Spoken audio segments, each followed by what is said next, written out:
966. Indeed. And you're one big thing. Well, so it's interesting because we were talking about sort of American perceptions of Saudi Arabia and how that's shaped through the media.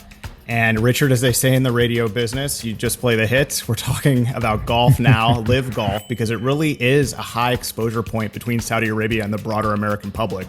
Most people don't follow the subject that we cover on this podcast, Richard, the 966 podcast. Like a vast majority of people don't follow Saudi Arabia closely as a country. We're doing that so we make it easy for you to get caught up and stay up to date. But the point is that with this whole LIV Golf Tour, the word Saudi is in front of a much larger population of Americans right now. And in this case, it's the entire golf world. And the entire golf world has been turned upside down by this new LIV Golf Tour. The money behind it is, of course, from Saudi Arabia's public investment fund. So, and Richard, we've been following this closely. Some, including our friend Abdul Rahman and many of our other listeners, may say too closely. We've been following this new Saudi Golf Tour from its inception, really late last year. And, you know, so what's happening right now is, let's start first with sort of what's happening, the news, the facts. Several golfers have joined the LIV Golf Tour, have decided to resign from the PGA. Some of those golfers are actually, in fact, the top names in the sport. Bryson DeChambeau, the 2020 U.S. Open champion, is rumored to be joining the LIV Golf Tour. Patrick Reed, the 2018 Masters champion.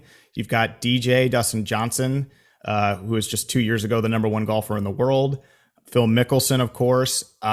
Way more than we thought when we last discussed this. We thought maybe that they would get one or two names, but it would be sort of an upstart tour without any of the PGA names. But just in the last week, really a handful, maybe 15 or so of the top 100 golfers joined the LIV Golf Tour. And that's more than I think either of us thought. But what we're looking at now is really a your move moment for the PGA Tour after this happened. And I think we just saw that move with the PGA Tour sending a letter out to players basically saying that if you play in this new tour, you will be booted off the PGA Tour. And so I guess I want to make this one big thing because I love talking about this story. It's very interesting. It's all come to a head right now. And I also think that the PGA Tour is really in a spot of bother here. It's long put profits over players. They made changes recently as the LIV Golf story began to rise, but players are leaving for several reasons, one of which, of course, is money. But there's also a lot of dissatisfaction with the PGA. The PGA is the organization that issued an ultimatum to players saying that if they couldn't play anywhere else, even for guest appearances, that rubbed players the wrong way. They are not employees of the PGA. They're actually more like general contractors. So that was sort of part of the strategy, Richard, that we've discussed that the PGA had to sort of destroy LIV Golf before it ever took off. I think it may have backfired. Either way, what's next? Most upstart sporting leagues in any sport fail, not because of lack of interest, but lack of money. Saudi Arabia's public investment fund happens to be deep pocketed, definitely enough to get this league up and running. And if the critique against it is that LIV Golf has only a handful of stars, most of them are getting on in their careers.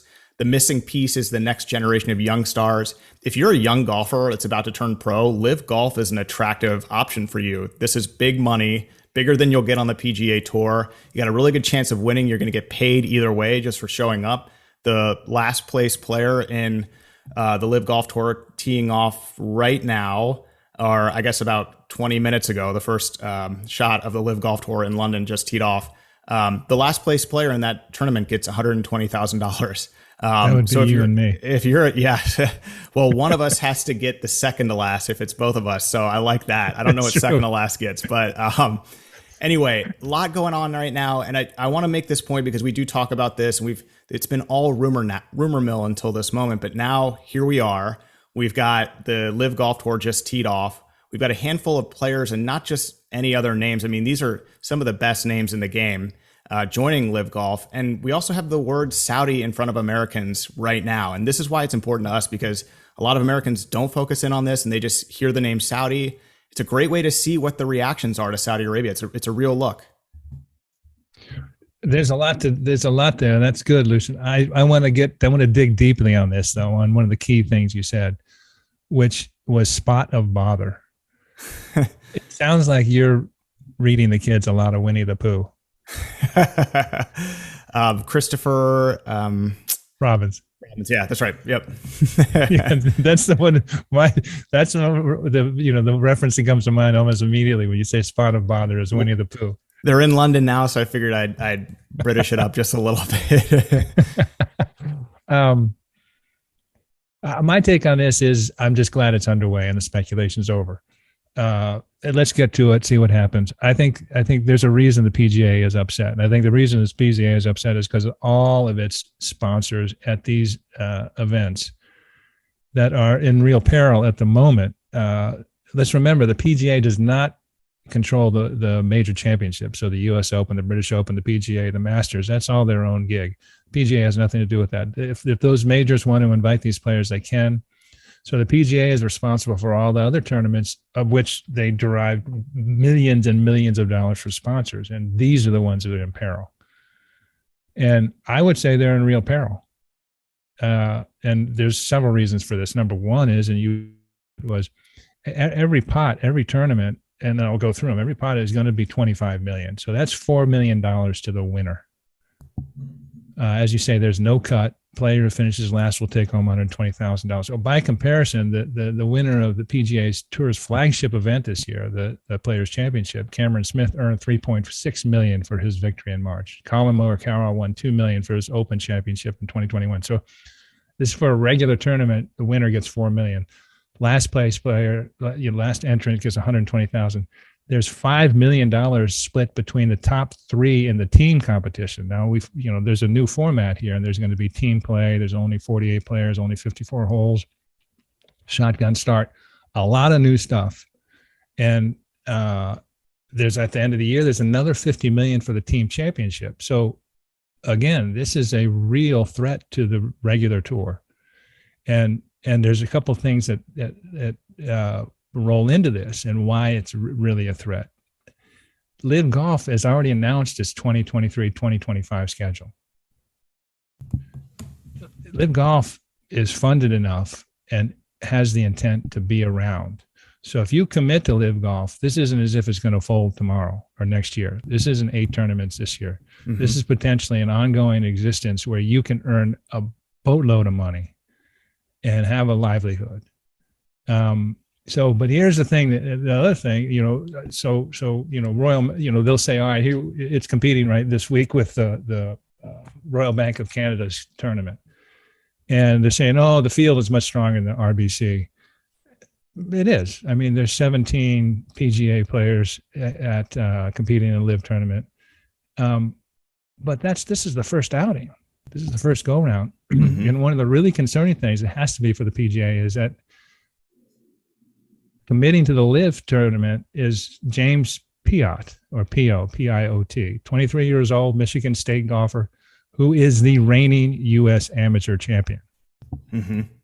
So if you're looking, James Piot, you're going, okay, I could try and play the Hooters Tour, then try and qualify, and maybe this, maybe that, scrapping this, or I can go over to, LIV and do this tournament. If I play really well, I might make $600,000 more money that you might make, in your entire career on the PGA Tour if you don't really win one there. I think that's just such a great point. There's also a 16-year-old or 15-year-old actually competing for one of these teams as well in the LIV Golf Tour, which is interesting.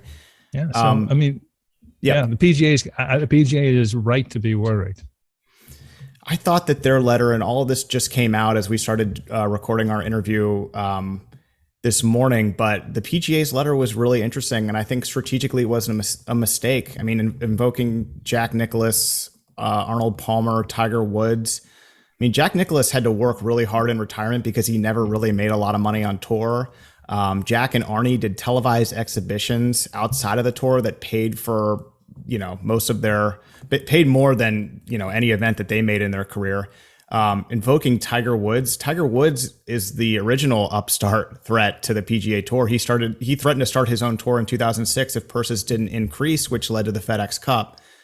I think that the PGA saying you can't, if you play in the LIV Golf Tour, you can't play in our own tournaments. I think it's now way tougher for them to say that now because all the momentum is behind the LIV Golf Tour, and the only way that they can really survive, in my opinion, not survive, but to really stay competitive, is to brand themselves as the premier golf league, where there's where all the best golfers in the world are playing, and winning PGA tournaments means you're the best golfer, because right now they're not going to be able to come up with the type of money that the LIV Golf Tour has. And also the LIV Golf Tour, I mean, this is a lot of money. It's got as much as $2 billion behind it. It's really just got the weight of the Saudi Public Investment Fund behind it. But if you think about it, baseball players, pitchers can make as much as a couple $100 million each. This actually puts professional golfers up on that level now, with Dustin Johnson rumored to get $100 million just to play. They offered Tiger 9 figures as well. But Richard, I mean, this is my one big thing, because this has really come to a head in the last week, and you and I have been texting about it a little bit. It's been kind of wild to see, and it's all happening. Well, that's why I like the talks all over. Let's get it on. and it'll unfold like it unfolds. But this is a serious challenge, and so it's nice not to be talking about it or speculating about it, and because that was a disaster. Let's see what happens and go from here, and it'll unfold one way or another. The PGA has a reputational advantage. I mean, if you want to worry about record books or qualifying for the Ryder Cup or this or that, you're going to stay there. If you have other concerns, LIV Golf, especially since they have the means and the commitment, and they're going to be around for a while, it's pretty attractive.